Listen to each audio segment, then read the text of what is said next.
ನಾಡ್ದು ಬರುವ 16ನೇ ತಾರೀಕಿನಂದು ನಾವು ಎಲ್ಲರೂ ಬೆಂಗಳೂರಿನಲ್ಲಿ ಒಟ್ಟು ಸೇರೋಣ. ಒಬ್ಬರ ಮುಖವನ್ನ ಒಬ್ಬರು ನೋಡ್ಕೊಂಡು ಮುಖಾಮುಖಿ ಆಗೋಣ. ನಮ್ಮನ್ನು ನಾವು ಗಟ್ಟಿ ಮಾಡ್ಕೊಳ್ಳಕ್ಕೆ ನಾವು ಒಬ್ಬರನ್ನೊಬ್ಬರು ಕಳ್ಳು ಬೆಳ್ಳಿಗಳಂತೆ ಒಬ್ಬರನ್ನೊಬ್ಬರು ತಬ್ಬಿಕೊಂಡು ನಮ್ಮ ಈ ಸಮಾಜದ ಒಳಿತಿಗಾಗಿ ಮತ್ತೊಂದಷ್ಟು BVS ಅನ್ನ ಗಟ್ಟಿ ಮಾಡೋಣ.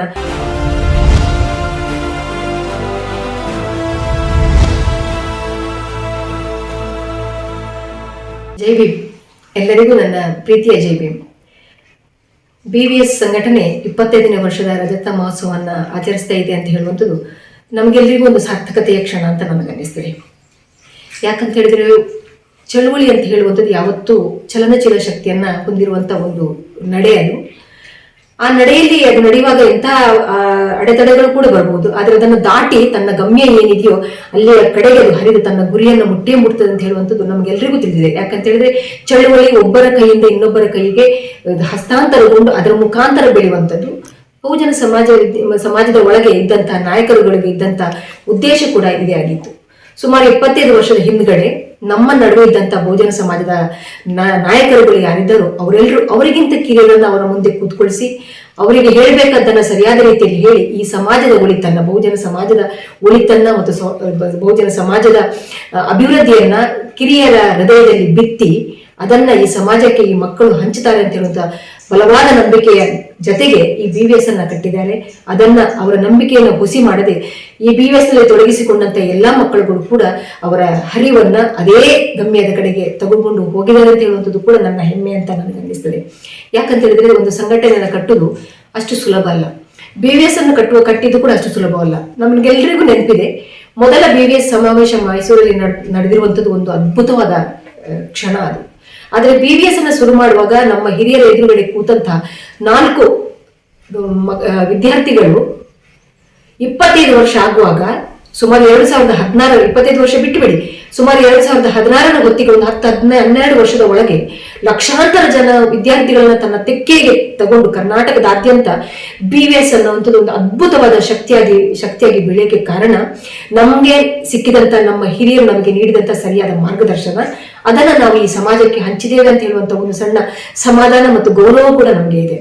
BVS ಸಂಘಟನೆ ಅಂತ ಹೇಳುವಂಥದ್ದು ಅಲ್ಲಿ ಇದ್ದಂತ ಮುಖ್ಯ ಉದ್ದೇಶ ಏನಂತ ಹೇಳಿದ್ರೆ ಈ ಸಮಾಜದ ಒಳಗೆ ಇದ್ದಂತ ಯುವಕರು ಸರಿಯಾದ ಮಾರ್ಗದಲ್ಲಿ ನಡಿಬೇಕು ಅಂತ ಹೇಳುವಂಥದ್ದು. ಯಾಕಂತ ಹೇಳಿದ್ರೆ ಈಗಿನ ಪರಿಸ್ಥಿತಿಯಲ್ಲಿ, ಸದ್ಯದ ಸಂಕೀರ್ಣವಾದಂತಹ ಪರಿಸ್ಥಿತಿಯಲ್ಲಿ ಒಂದು ಯುವಕನ ಕಣ್ಣಿಗೆ 10 ಮಾರ್ಗಗಳು ಕಾಣಬಹುದು. ಆದ್ರೆ ಅವನಿಗೆ ಈಗಿನ ಸಮಾಜ ವ್ಯವಸ್ಥೆ ಯಾವ ಮಾರ್ಗವನ್ನು ತಾನು ಆಯ್ಕೆ ಮಾಡಿಕೊಳ್ಳಬೇಕು ಅಂತ ಹೇಳುವುದನ್ನು ಪಾಠವನ್ನು ಹೇಳಿದಂಥದ್ದು ಯಾವುದೂ ಇಲ್ಲ. ಆದ್ರೆ BVS ನ ಮುಖ್ಯ ಉದ್ದೇಶ ಇದ್ದರೆ ಬಹುಜನ ಸಮಾಜದ ಯುವ ಸಮೂಹವನ್ನ ಸರಿಯಾದ ಮಾರ್ಗದಲ್ಲಿ ನಡೀಲಿಕ್ಕೆ, ಈ ಮಾರ್ಗದಲ್ಲಿ ಹೋಗಿ ನೀವು ನಿಮ್ಮ ಗುರಿಯನ್ನು ಮುಟ್ತೀರಿ ಅಂತ ಹೇಳುವಂತ ಒಂದು ಮಾರ್ಗವನ್ನ ತೋರಿಸುವಂತ ಕೆಲಸವನ್ನ ಮಾಡಕ್ಕಾಗಿ BVS ಅನ್ನ ಕಟ್ಟಿ ಅದರ ಮುಖಾಂತರ ಇವತ್ತು ಏನಾಗಿದೆ ಅಂತ ಹೇಳಿದ್ರೆ ನಮಗೆ ನಾವು ಆಶ್ಚರ್ಯ ಪಡುವಷ್ಟು ಮಕ್ಕಳು ಆ ದಾರಿಯಲ್ಲಿ ಮುಂದುವರೆದು ತಮ್ಮ ಬೆಳವಣಿಗೆಯನ್ನು ತಾವೇ ಮಾಡ್ಕೊಂಡಿದ್ದಾರೆ.